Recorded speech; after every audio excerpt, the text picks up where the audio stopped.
Pemirsa, inilah headline Indonesia hari ini. Kami rangkum berita-berita utama dari berbagai media di Indonesia pada edisi hari ini, hari Selasa, tanggal 8 Oktober 2024. Yang pertama dari Jakarta, Tempo.co mengabarkan Sekjen Pasukan Bawah Tanah Jokowi Sri Kuntoro Budianto menyatakan pasukannya akan menggeruduk Baris Krim Polri jika lambat memproses laporannya atas Roy Suryo.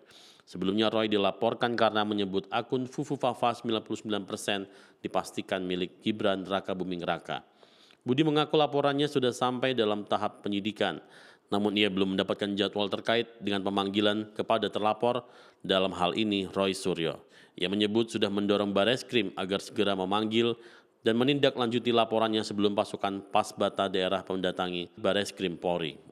Masih dari detik.com, sejumlah hakim cuti bersama-sama mulai hari ini dalam rangka menuntut kenaikan gaji, termasuk yang tergabung dalam Solidaritas Hakim Indonesia atau SHI, yang saat ini sedang melakukan audiensi di Gedung Mahkamah Agung RI. Audiensi yang dilakukan oleh SHI diikuti oleh Wakil Ketua MA Bidang Yudisial, Sunarto. Dia menjamin bagi hakim-hakim yang hari ini cuti maupun melakukan audiensi dengan MA tidak akan dikenai sanksi.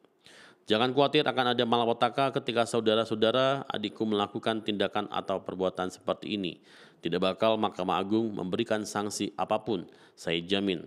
Ujar Sunarto saat audiensi berlangsung di Gedung MA, Jakarta Pusat pada hari Senin 7 Oktober 2024. Dari olahraga, bolasport.com memberitakan pelatih Timnas Indonesia, Sintayong memberikan beberapa kabar baik dari Bahrain. Kabar baik pertama adalah terkait skuad Timnas Indonesia. Sintayong menjelaskan bahwa skuad Timnas Indonesia akan segera lengkap. Hanya ada satu nama yang berpeluang terlambat. Pemain tersebut yakni Martin Paes. Sebagai informasi, Sintayong memanggil sebanyak 27 pemain untuk melawan Bahrain. Saat ini, skuad Garuda sudah mulai menjalani latihan di Hamad Town Youth and Sport Ground sejak Minggu, tanggal 6 Oktober 2024. Pada kesempatan tersebut, Sintayong fokus untuk mengembalikan kondisi pemain. Dari Kompas.com menyoroti Christopher Sizoni, artis dan desainer yang merupakan adik Madonna, meninggal dunia pada usia 63 tahun. Perwakilan keluarga mengonfirmasikan kepergiannya kepada TMZ dengan mengungkapkan bahwa Christopher Sizoni meninggal dunia karena kanker di Michigan pada hari Jumat 4 Oktober 2024.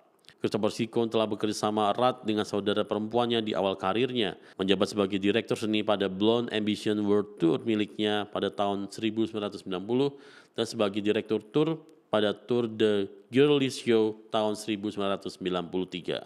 Dari mancanegara, CNNIndonesia.com menyoroti Iran menyerang Israel menggunakan ratusan rudal pada hari Selasa, tanggal 1 Oktober malam, waktu setempat. Serangan itu dilakukan di saat militer Zionis atau IDF sedang melakukan invasi darat ke Lebanon Selatan. Korps Garda Revolusi Islam Iran atau IRGC mengklaim 90% rudal yang ditembakkan ke Israel berhasil mencapai target, yakni situs-situs strategis termasuk pangkalan militer, sistem pertahanan Iron Dome hingga markas intelijen Mossad. Jenis rudal yang digunakan Iran untuk menyerang Israel adalah rudal balistik. Rudal balistik merupakan salah satu jenis rudal berpemandu. Rudal ini berisi bahan peledak konvensional seperti nuklir dan peledak berbahan kimia. Detik.com melansir berita anggota unit Lantas Polres Lubuk Linggau Bribda Muhammad Fajri Gimnastiar mengalami kejadian pilu saat sedang bertugas.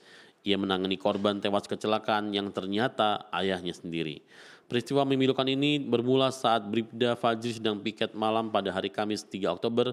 Ia kemudian mendapatkan laporan adanya laka lantas. Sebuah mobil truk menyenggol motor di Jalan Yosudarso, Kelurahan Waterfang, Kecamatan Lubuk Linggau Timur, sekitar pukul 22.20 waktu Indonesia Barat.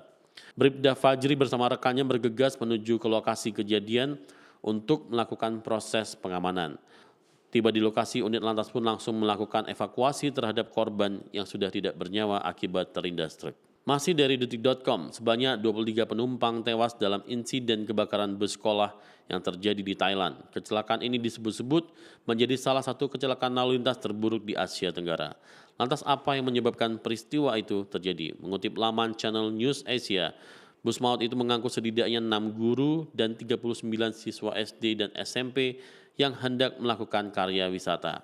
Bus itu melaju dari Provinsi Utai Thani menuju Provinsi Ayutthaya dan Nonthaburi pada hari Selasa 1 Oktober 2024. Berdasarkan keterangan pengemudi bus bernama Saman Camput, 48 tahun, dan kecelakaan berawal saat ban kiri depan pecah. Akibatnya bus hilang kendali dan menabrak kendaraan lainnya. Selanjutnya bus menabrak pagar pembatas jalan sehingga menimbulkan percikan api dari bawah. Bus pun terbakar hebat dan para penumpang tidak sempat untuk menyelamatkan diri. Dilansir dari CNN.com, 4 orang yang terjaring operasi tangkap tangan atau OTT termasuk Kepala Dinas Pekerjaan Umum dan Perumahan Rakyat atau PUPR pemerintah Provinsi Kalimantan Selatan tiba di Gedung Merah Putih KPK di Jakarta pada hari Senin tanggal 7 Oktober malam. Di luar kebiasaan KPK, 4 orang tersebut langsung mengenakan rompi oranye khas tahanan KPK. Mereka tiba pukul 19.50 waktu Indonesia Barat. Sejumlah pegawai KPK dan personel kepolisian mengawal kehadiran mereka di gedung Dwiwarna KPK. Mereka kompak menggunakan masker untuk melindungi sorotan kamera. Detik.com menyebut Ketua Harian Partai Gerindra, Sufmi Dasko Ahmad merespons soal Presiden Joko Widodo atau Jokowi yang menyebut keputusan Presiden atau Kepres terkait pemindahan Ibu Kota Negara atau IKN Nusantara seharusnya diteken Presiden terpilih Prabowo Subianto. Dasko mengatakan Prabowo tengah mengkaji seluruh Kepres yang pada saatnya akan diumumkan. Jadi mengenai Kepres pemindahan IKN itu masih dikaji untuk waktu yang tepat. Karena pada saat ini Pak Prabowo masih sibuk untuk menyusun mengkaji Kepres kementerian-kementerian yang sebentar lagi sudah pada saatnya akan diumumkan, kata Dasko di Kompleks Parlemen Senayan, Jakarta Pusat pada hari Senin tanggal 7 Oktober 2024. Dasko menyebut sesuai dengan kebijakan yang ada, Kepres itu akan ditandatangani oleh Presiden terpilih Prabowo Subianto. Diberitakan lagi dari Tempo.com, pasangan calon gubernur dan wakil gubernur nomor urut 3 Pramono Anung Rano Karno kembali membeberkan sederet janji jika terpilih.